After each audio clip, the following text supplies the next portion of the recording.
بسم اللہ الرحمن الرحیم ان الذین قالوا ربنا اللہ ثم استقاموا تتنزل علیہم الملائکہ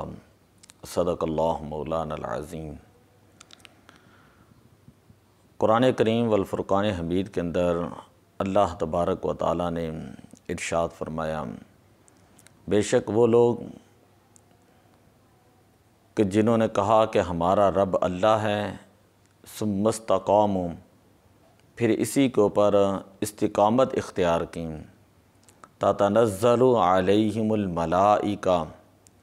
ان کے اوپر اللہ تبارک و تعالیٰ کے فرشتے جو ہیں وہ نازل ہوتے ہیں، اللہ کی رحمتیں ان کے سینوں کے اوپر جو ہے وہ اترتی ہیں۔ حضرت سیدنا عمر فاروق رضی اللہ تعالیٰ عنہ کے دور کے اندر آپ نے ایک لشکر جو ہے وہ روم کی طرف بھیجا۔ جب مسلمانوں کی عیسائیوں کے ساتھ لڑائی ہوئی اور جنگ کے اندر یہی حالات ہوتے ہیں کہ کبھی ایک طرف کا پلڑا باری، کبھی دوسری طرف کا پلڑا، تو اللہ کی کرنی ایسی ہوئی کہ حضرت عبداللہ بن حذافہ سہمی رضی اللہ تعالیٰ عنہ آپ گرفتار ہو گئے۔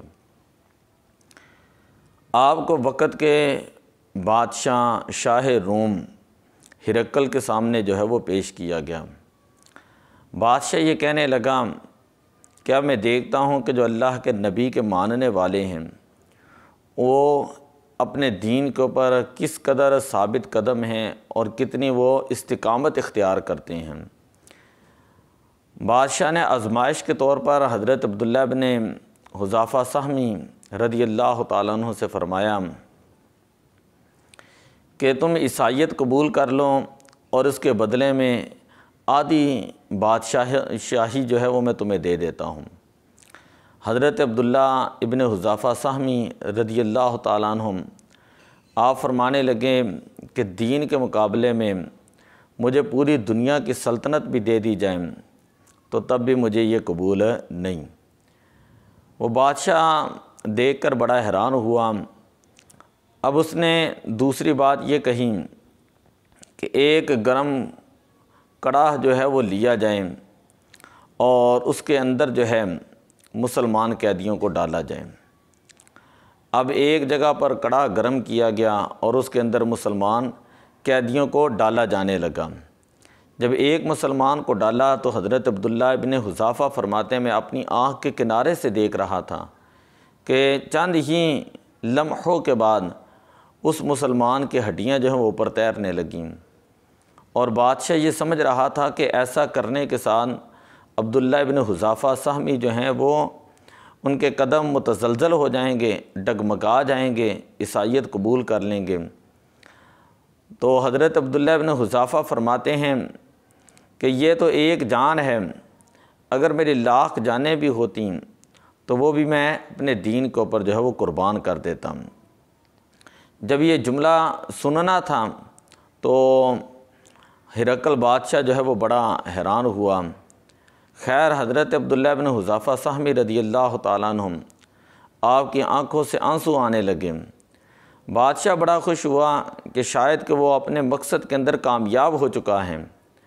اب بادشاہ نے حضرت عبداللہ بن حذافہ سے پوچھا کہ کیا وطن کی محبت جو ہے وہ یاد آ گئی، یا بیوی بچوں کی یاد آ گئیں، یا تھوڑی دیر کے بعد دنیا جو ہے چھوڑ جاؤ گے تو اس وجہ سے جو ہے تم پریشان ہو گئے ہو؟ حضرت عبداللہ بن حذافہ سہمی رضی اللہ تعالیٰ عنہ فرماتے کہ نہیں، مجھے ان چیزوں میں سے کسی چیز کی یاد نہیں آئی۔ میں پھر دوبارہ یہی سوچ رہا ہوں کہ میری فقط ایک جان ہے، اگر لاکھ جانیں بھی ہوتی تو وہ بھی میں اللہ کے دین کی سربلندی کے لیے جو ہے وہ قربان کر دیتا ہوں۔ یہ بات سننی تھی کہ شاہ ہرقل جو ہے وہ پہلے سے زیادہ غصے کے اندر آ گیا۔ خیر اس کے بعد اس نے ایک شرط رکھی کہ اے عبداللہ ابن حذافہ، اگر آپ میری پیشانی کے اوپر بوسہ دیں گے تو میں آپ کو جو ہے وہ آزاد کر دوں گا۔ تو بادشاہ یہ سمجھتا تھا کہ یہ ایک معمولی سا کام ہے اور حضرت عبداللہ ابن حذافہ فوراً مان جائیں گے، لیکن صحابی رسول حضرت عبداللہ ابن حذافہ رضی اللہ تعالیٰ عنہ آپ نے فرمایا کہ بادشاہ وقت میں تو یہ بات بھی پسند نہیں کرتا کہ تم میرے ہاتھ کو بوسہ دیں، چاہے جائے کہ میں تمہاری پیشانی کو بوسہ دوں۔ ہاں ایک شرط میری بھی ہے،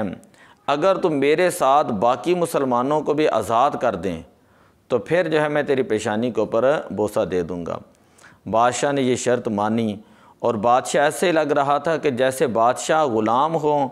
اور عبداللہ ابن حذافہ جو ہے وہ ایک شہنشاہ کی حیثیت سے ان کو آرڈر دے رہے ہوں۔ خیر جس وقت حضرت عبداللہ ابن حذافہ آپ نے بادشاہ کی پیشانی کے اوپر بوسہ دیا تو بادشاہ نے آپ کے ساتھیوں کو رہا کیا۔ سارے قیدی جو ہیں مسلمان جنگلوں سے بیابانوں سے برق رفتاری کے ساتھ جو ہیں گزرتے ہوئے مدینہ شریف کے اندر پہنچے۔ جس وقت مدینہ شریف پہنچے تو حضرت سیدنا عمر فاروق رضی اللہ تعالیٰ عنہ کو پتہ چلا۔ آپ نے مدینہ سے باہر جا کر آپ کا استقبال کیا، اور آپ نے فرمایا کہ ہر مدینہ کے شخص کا یہ حق بنتا ہے کہ وہ حضرت عبداللہ بن حذافہ سہمی رضی اللہ تعالیٰ عنہ کی پیشانی کے اوپر بوسہ دیں، اس لیے کہ انہوں نے دین کے اوپر استقامت اختیار کی اور دین کے مقابلے میں نہ بادشاہت کو قبول کیا، نہ دین کے مقابلے میں موت جو ہے اس سے ڈریں، حالانکہ موت جو ہے ان کے سر کے اوپر تھیں، اور دین کے مقابلے میں دنیا کی بڑی سے بڑی طاقت اور دنیا کی بڑی سے بڑی لالچ اور دنیا کی بڑی سے بڑی دھمکی جو ہے وہ ان کو ان کے دین سے وہ برگشتہ نہ کر سکیں۔ تو اس لیے ہر مدینے والے کا حق ہے کہ وہ حضرت عبداللہ بن حذافہ سہمی رضی اللہ تعالیٰ عنہ کی پیشانی کے اوپر بوسہ دیں۔ تو اس سے پتہ چلا ہے کہ حضور علیہ الصلاۃ والسلام کے دارالعلوم مقام صفا، اس دارالعلوم سے اور مدرسہ سے پڑھے ہوئے جو حضور علیہ الصلاۃ والسلام کے صحابہ اور آپ کا یہ فیض لے کر جب دنیا کے اندر نکلتے ہیں تو وہ دنیا کی کسی طاقت سے وہ گھبراتے نہیں، بلکہ اللہ کے دین کی سربلندی کے لیے وہ ڈٹ جاتے ہیں۔ یہی وہ لوگ ہیں کہ جن کے بارے میں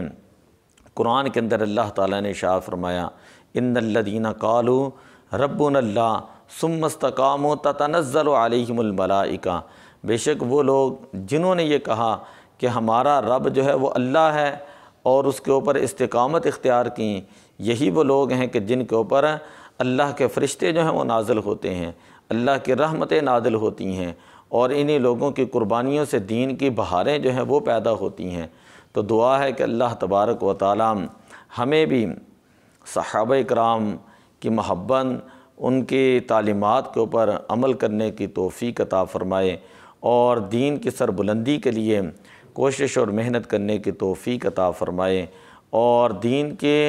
راہوں کے اندر جو مشکلات ہیں اللہ تعالیٰ ان کو برداشت کرنے کی توفیق عطا فرمائے۔ الصلاۃ والسلام علیک یا رسول اللہ وعلی آلک واصحابک یا حبیب اللہ، الصلاۃ والسلام علیک یا رحمۃ للعالمین وعلی آلک واصحابک یا خاتم النبیین۔